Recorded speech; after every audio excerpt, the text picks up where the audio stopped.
Doot, doot, doot, doot. Excellent condition. I love it when the stream's in excellent condition. Hi! Happy spooky season. I'm Joe Drilling. That's Eric Allen. I'm checking out Oh, a kind of interesting Castlevania thing tonight. okay. So, I like kind of interesting things. yeah. If they're too interesting, I get all flustered. Yeah, I mean, understandable. So, this title screen you may not recognize. This is the Japanese cartridge release of Castlevania. Well, this is the Castlevania collection on Switch, but this game that I'm playing on the Castlevania collection on Switch is the Japanese cart release. So, Castlevania and Castlevania 2 were originally Famicom Disk System games. And I believe they both got cartridge re-releases. You can see the copyright date here is 1993. So we're talking 2 years post Super NES, they re-released Castlevania as a cartridge, which is why the Famicom cartridge version of this game is extremely hard to find and quite expensive for people who are into Castlevania stuff. Yeah, not a lot of people buying Nintendo games in Japan in 1993, No. or Famicom, I should say. Right. And so, the thing that is interesting about this one is that it has an easy mode, which is what I'm going to be playing tonight, because it's a pretty quick way to breeze through the game. It removes and adds just a couple of, like, pretty small tweaks that... Does it make death not impossible to beat without holy water? Well, no, not necessarily, but if you have the holy water and you die, you keep it. Okay, well, that's a pretty big change. And if you don't get knocked back when you take a hit. And okay, if you... Well, it's not, this isn't even a fucking Castlevania game, Joe. You lied to me. Right. And if you get the double shot or the triple shot, you don't lose them if you get a different item, right? So that's like, you go to all this work to get the triple shot power up, and then you accidentally pick up a knife or something, and then you not only have switched to a much worse sub-weapon, but you lost your triple shot, which you had, I went to use my sub-weapon and climbed the stairs. Which, to get the... So there are certain places where there are just, like, drops of the double and triple shot. But typically, you get them by killing a certain number of enemies with your sub-weapon. It incentivizes your sub-weapon use. So you can see now I have the double shot. This also means that this skip here that speedrunners infamously use, where you get the bat to knock you onto the top of the wall, doesn't work, obviously, in this version.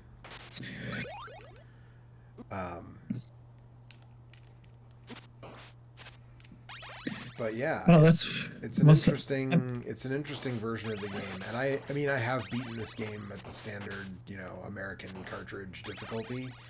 Sure. But sometimes if you want like a just to do a breezy kind of thing. I mean, no knockback is...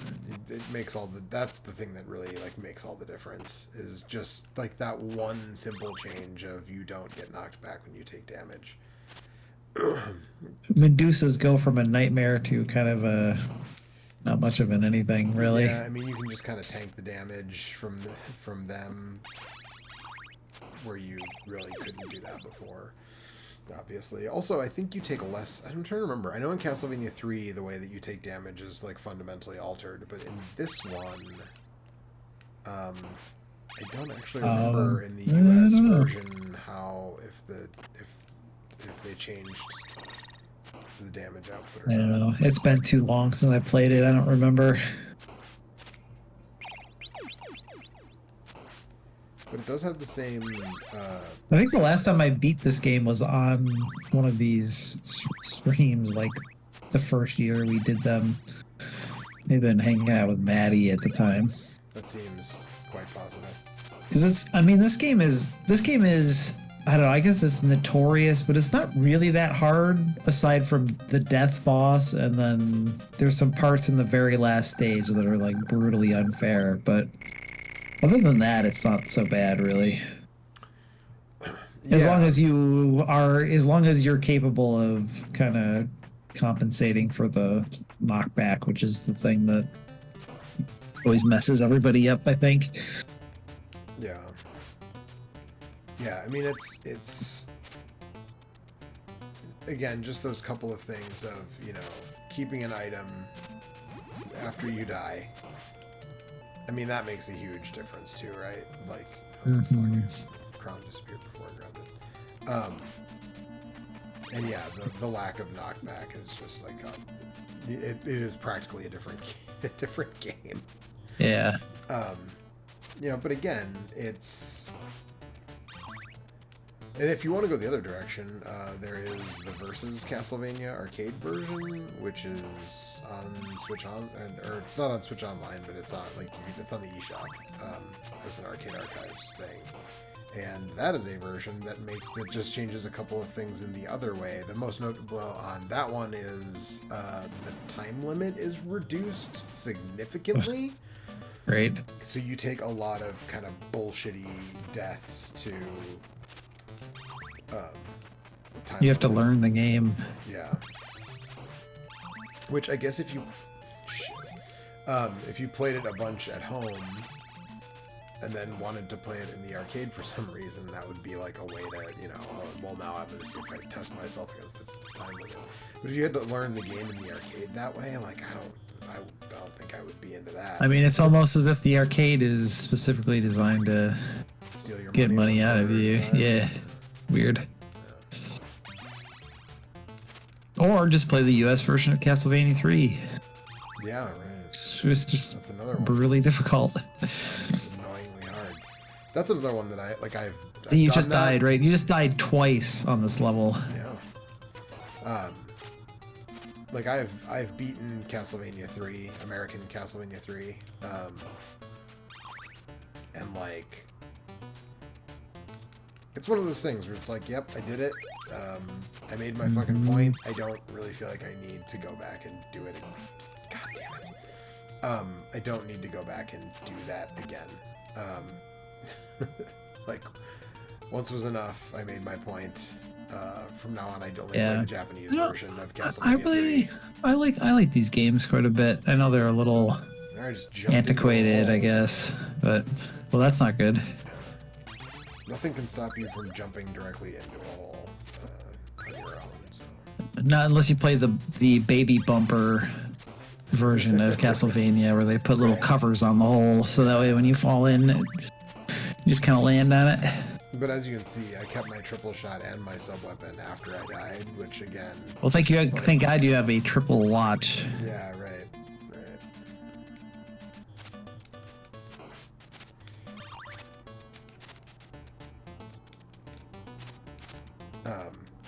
But again, this is just, it's... This game I don't exclusively play this way. It's not Castlevania 3, because Castlevania 3 just... It's brutal, man. I love that game, but it is really hard. Yeah. I mean, I do understand... I should say, I understand their reasoning, like Konami of America's reasoning for changing it. Not sure I do. It was to prevent the game from being beaten in a rental. I guess. Game rentals have been outlawed in Japan under Japan's like weird fucking copyright law. So basically, like, some companies like own their own rental shops where you can rent their games from them. But like, short of that, like the thing that we had here were like, there were Blockbusters, but there was a local video store called Village Video where I rented video games, all like, $2 to have a Nintendo game for 3 nights or whatever it was. And, in Japan, that is not a thing. So. Yeah. So, I mean, for me, it was just like, because of rentals, I got to play a bunch of games I would not have otherwise been able to play. Yes. But it sure as fuck wasn't preventing me from buying games. Well, right. That was. In fact, a lot of times I would rent a game and then find out that I liked it and then buy it because of my time with the rental. Yeah. The same thing goes for piracy. I mean, that there's so much time and effort spent trying to curb that stuff, but yeah, and I mean, they view it the same, right? The game manufacturers view it identically, right? Because even on the rental thing, like someone's getting money, but it ain't them. What the fuck? I mean, they're selling the copies that go to the rental store, right? Yeah. Did we ever find out if rental versions of games were expensive in the way that rental versions of VHS? Because I know we've asked this question before, but I don't know if I ever. I don't believe so because, well, at least the stores like near me, they usually got them. Like the rental versions of tape were expensive. Or whatever. Yeah, like the rental versions of tape were expensive because they were released for rental before they were quote unquote priced to own, right? So rental stores had kind of like an exclusive time period, so they overpaid for them because normal people like you and me couldn't easily buy them. But you know, at least all the rental stores that I remember, the places near me, like they all got the video, you know, they all got Nintendo games the same time as retailers did, so I don't think they were paying. I don't think they were paying for them in that way. But also, fucking video games were expensive as shit back then, you know. An NES game for $50, they cost the same, right, in $1985 as they do in $2023. Yeah, and like if you were importing at all, like I remember, I never was like an importer at that time, but I remember the ads in like the back of EGM and stuff. Yeah. You know, and it was always like, what the hell? $120 for Final Fantasy III. What? Yes. Yeah. Street Fighter 2. When Street Fighter 2 came out in Japan before it came out here, and people were, wow, I severely fucked up, and I did not bring a beverage into this room with me. The Bass Beast says, wait, Joe lives? I mean, yeah, we stream pretty much every week. This is like the third stream I've done this week. So yes, I'm alive. Thank you for noticing.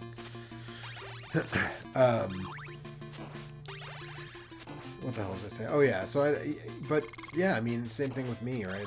There were games that I played on a rental. I mean, I think when we had the PS1 draft, I think I told the story of,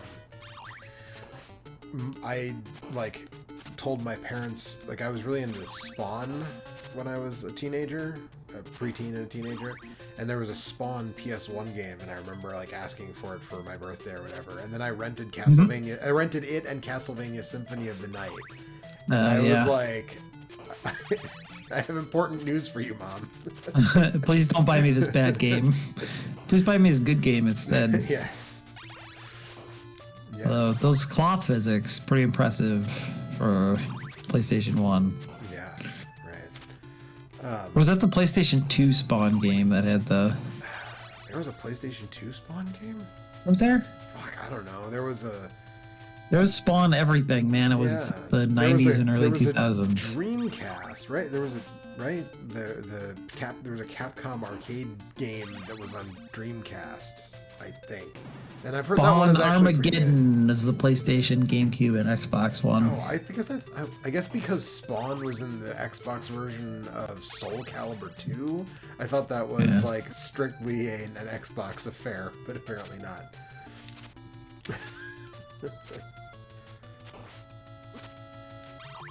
Yeah, those like there's a lot of those character action melee based PlayStation 1 games that are like borderline unplayable. Oh man.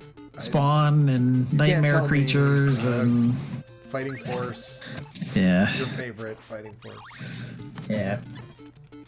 The Crow. Remember when I streamed The Crow? City of Angels. Oh my god. Yeah.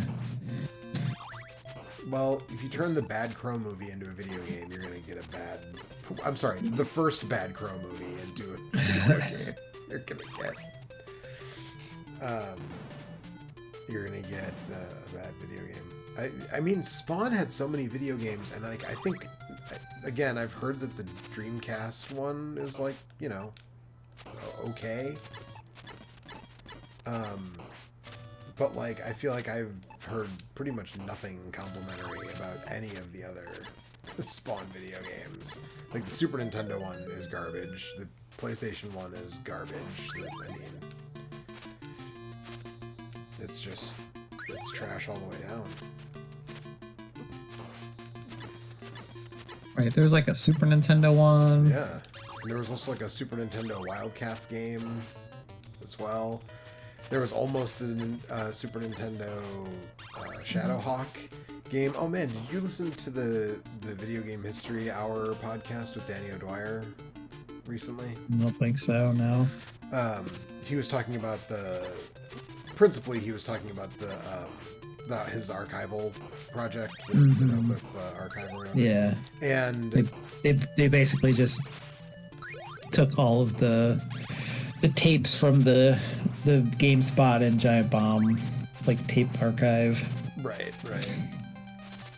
Well, he didn't come right out and say that. He was like, I'm not really supposed to say where these came from, but you could probably figure it out. And it's just like, well... I mean, there's a reason why he was on the Nextlander podcast and in talking to Vinny very specifically about how Vinny built a database when he still worked at GameSpot on how to like sort and organize all those tapes. So yeah, draw your own conclusions, right. I guess. But yeah. But he was saying that he found a tape. He's like, I watch everything pretty much to make sure. And one of the things that he watched that they found was, so there was known to be a Shadowhawk Super Nintendo game, like at the very end of the Super Nintendo lifespan, 95 or 96, I think it was, that it was like in development. And there is a version of it that's like out now that's on hiddenpalace.org or whatever, right? You can play. And that was in the hands of a collector for a long time or whatever. And it was a playable build, and people were really stoked to find it. And but it's not the whole game. And he was saying he found a video of someone playing the game at like whatever, the early E3 or Consumer Electronics Show or whatever it was. And he's like, and all of a sudden, he's like, I'm watching it to go through all the footage, and there's a level in there that no one's ever, that's not in the build that is been dumped. Yeah. And so it's like, this thing that I initially kind of thought was like probably not going to be all that valuable or interesting because it's of a game that's been dumped, turned out that like, oh no, now we just saw a bunch of stuff that nobody's ever seen, since this tape was made, probably. It's pretty cool.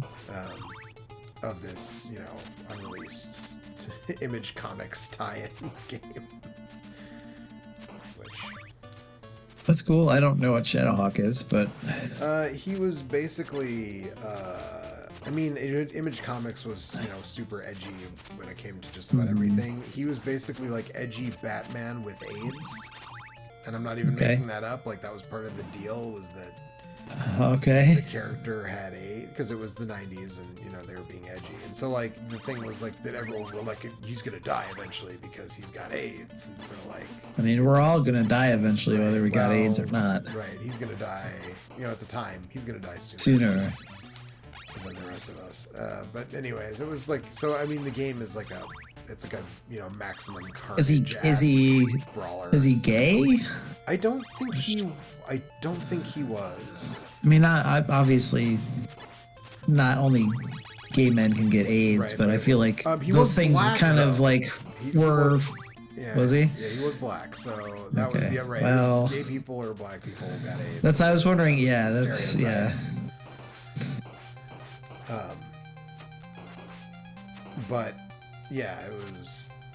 Yeah, that's why I was wondering what stereotypes. Yeah, I don't think he was gay though. Although one of my favorite things is that at some point, some edgelord at like Wildstorm, I don't think it was Jim Lee himself. At least I hope it wasn't. Made there's Wildstorm characters. It fucked Frankenstein. Yeah, right. There are Wildstorm characters called Sunstorm. Is that his name? I can't remember. And that Midnighter. And they're basically like stand-ins of Batman and Superman, but they're a gay couple. Okay. And it was originally like done for laughs, like lol. Of look course. at the what if Batman and Superman were lovers? but then like in the time since then, and it blossomed into a beautiful romance. Well, now they're in the comics now. They're married, or they were the last time I read a comic with them, and it's like and it's not played for laughs anymore, which is that's a good rehabilitation of some characters. But it was like at the beginning, it was really gross. It was like, wouldn't it be they're gay? Just the most 90s thing ever, I guess, that I can think of is what if Batman and Superman were gay together. But I don't think Shadowhawk was gay. But anyways, so that was what was it? Oh, because we were talking about rentals and the Spawn video game and Castlevania Symphony of the Night. Right. Okay. So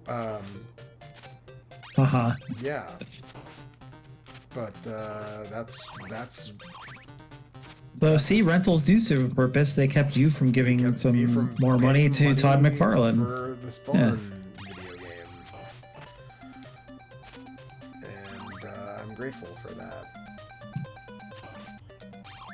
One of my favorite things about that too is that like Todd McFarlane had such a public beef with Neil Gaiman about some of the characters that he created that there ended up being a lawsuit about it, and so Angela, who is one of the angels from the Spawn comics, is now a Marvel character because they went to court over it, and Neil Gaiman proved that he owned, because that was Image's whole thing initially. It was like, oh, everything's going to be creator owned, and then Todd McFarlane, being the douchebag that he was, basically tried to go back on that and say like, oh, well, like Neil didn't write enough of this stuff to own the character, even though he like wrote the first stories that she was in. And it turns out that according to the contract he signed, Neil Gaiman did in fact own the Angela character, and so she became like an Asgardian in the Marvel universe, which is kind of hilarious. And I don't actually know how, because that was long after I stopped reading Spawn comics, I don't actually know how those comics ended up handling that, if she just like disappeared from the continuity. I assume that's what happened, I guess. I don't know. Yeah, but I don't know for sure. But anyways, that's like a funny. When I was running late, I was almost like, oh fuck it. Instead of like setting up my capture setup, I'm gonna play. I was thinking about playing Marvel Snap, and the deck I'm using. The deck I'm mainly using right now. Is it a horror deck? No, it's a horror. They're doing a horror season though. Where like it's all like Werewolf by Night is one of the cards this month, one of the new cards this month, and Elsa Bloodstone is the season pass card for this month. Is there any other kind of werewolf? Wait. Hold on a second. I mean, in like the Twilight books, I think they can all just turn into werewolves whenever they fucking feel like it. Yeah, but I mean, that's not canonical werewolf stuff, I don't think. Well, fair enough. I think it's mostly Werewolf by Night because that was a thing that they could copyright to be like the name of our. If they just called their comic Werewolf, like there's a lot of things called that. So if they call their comic Werewolf by Night, his initials are WBN. First name Werewolf, last name Knight. Oops. The base beast says, how have I not gotten the notifications? I don't know, man. That's whack, though. I mean, YouTube's notification system just, like, is whack, so apologies for that. But, yeah, we still stream, like, pretty much every week, so. Starforce Belmont says, see, I haven't been reading these as they've been coming in, so he asks how Simon survived that fall. I don't know which fall you're talking about, but because he's Simon fucking Belmont is the answer that I'm going to go with. It also says region unlocked my PS2. I recommend. I also have. Well, actually, I have a Japanese PS2, but then I have one that's got some mods in it, so I recommend it. I'm a fan of the region. You can play King of Colosseum with a region modded, which is one of the finer like arcade style wrestling games ever made. And says the Spawn Armageddon was pretty good. Is that the Dreamcast one, or is that the... That's the PS2 one, I think. PS2 one, okay. /Xbox/GameCube. Yeah, I think that had already... I don't know. You were looking at it, I've already forgotten. I was not a Spawn. I didn't really read comic books much, period. So No, I feel like Spawn didn't really appeal to me very much. I feel like every male our age in the 90s, like that was just, at least a few comics. No, I didn't. The only comics I read, some comics like after I graduated high school, but it was like I read Scott McCloud and Bone and Sandman and like some of that kind of stuff. Which, those were all really good. Yeah. But they're not. They have almost nothing in common with Spawn. Except that they are comic books. Except that they are words and pictures used to tell a story, yes. Yeah, well. But I just like I don't like superhero. I was gonna say, did you watch the X-Men or Batman cartoons when you were? I watched Batman. Yeah, Batman was good. I like the Batman movie. Yeah, the Tim Burton one. Yeah. It's just Batman. But all right, I've got a triple shot of crosses, so I should be able to handle. I don't know, man. It's not holy water. It's true. I gave up my holy water, which was stupid. No, it wasn't. Sure wasn't holy water. As I was playing and I picked up the cross, I was like, wait a minute. This is the stage that death is the boss of? I should not have done that. And it was too late. Sorry. With triple cross, you might be able to pull it off because you can keep the. I was gonna say, I think you can still stun lock him with triple cross if I remember correctly. Right. Well, at the very least, you can keep the. Because see, the holy water keeps the. Yeah, it stun locks him so hard that he can't even move out of the corner, and then he can't shoot the sides at all. But the crosses, I think, will keep the path clear a little bit.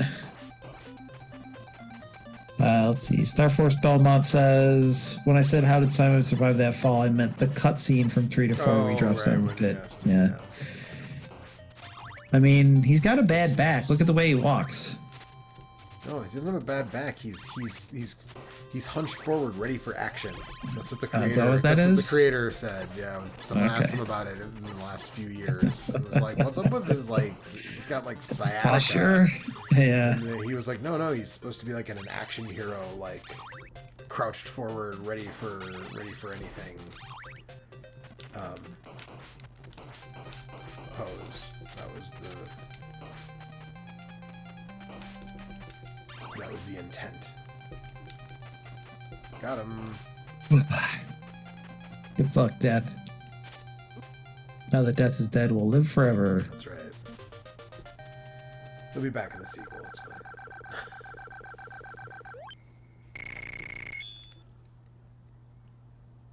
I mean, in the sequel, he just kind of like shows up and says like hi. I mean, I think you have to fight him in in Simon's Quest, you mean? Yeah. That's pretty much all he does is show up and say hi. But in the later sequels, he shows up and tells you to get fucked.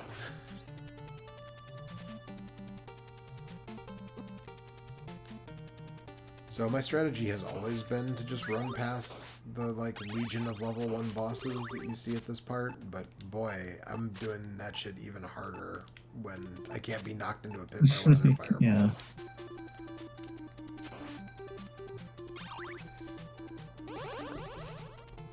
Yeah, this part could be brutal. It's like the only part of the game where the stopwatch is useful. Yeah. Star Force Belmont says, Death working for Dracula still makes no sense. Death could take his undead soul if he wanted to. Well, I think... Could he, though? We're just buds. I mean, Dracula spends a lot of work Death's way, you know? It's true. They have like a strong working relationship.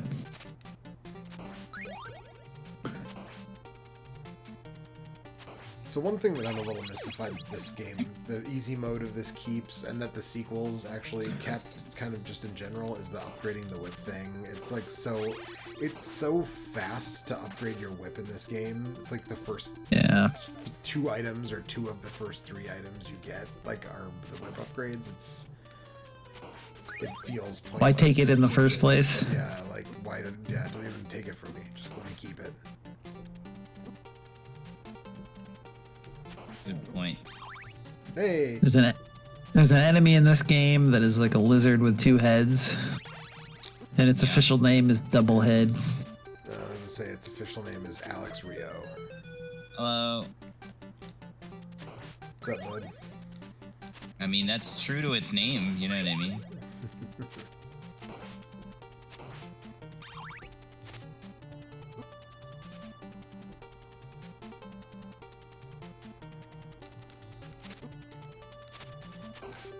Yeah, I mean that name, does what it says on the tin. It's like a He-Man villain, right? Like Beast Man. He's a beast who is also a man. Skeletor. He's a skeleton man. Evil Lyn. That works for Tor Publishing. Evil Lyn. She's a lady who's evil. He edits fantasy books. Everybody's got to have a hobby. That's right. It's a Skeletor's side hustle is editing science fiction books to Tor fiction. Is that still even a publisher that exists? Tor? I'm pretty sure, Probably, yeah. I guess.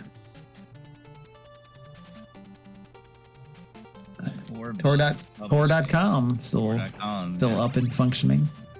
But is it now like an imprint of Scholastic or, some shit like that? All the new horror, romantasy, and other SFF crossover books arriving in October. October 5th, they posted a blog post. So, romantasy?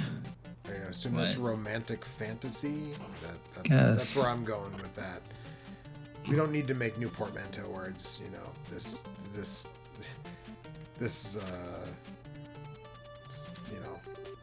with such little regard. Oh, they are churning out these blog posts. I mean, that's good, at least. Like, I like, That's about their books, and then let's see, there's a blog post about the trailer for a movie called Night Swim.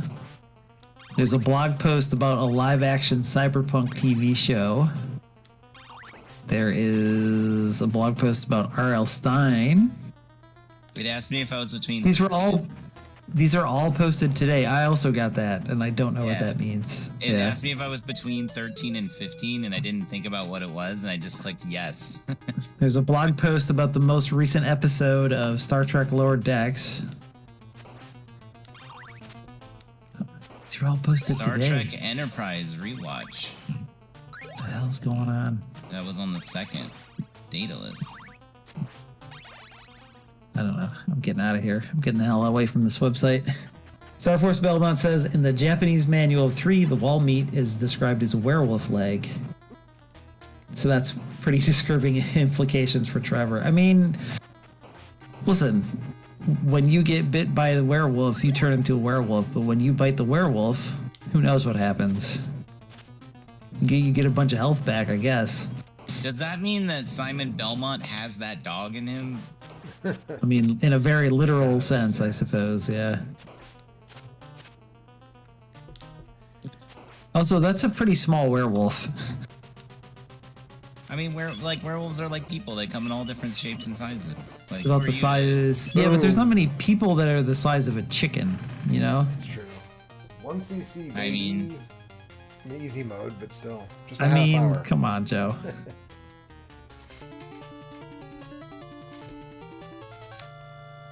Still, you did kill Dracula. Dracula. Not. I mean, it's not. That is A, not that hard, and B, never permanent. So don't pat yourself on the back too hard. But at least he's gone for the moment.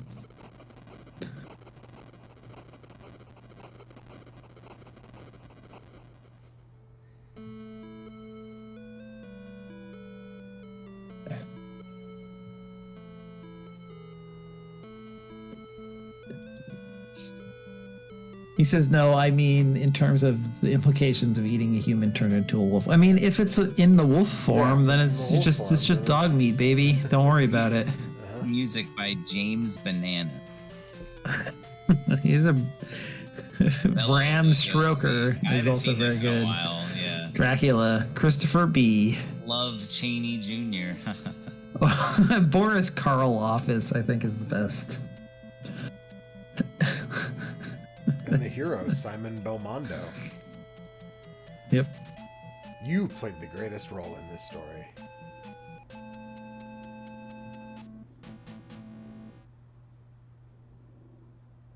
Jig Joan candies.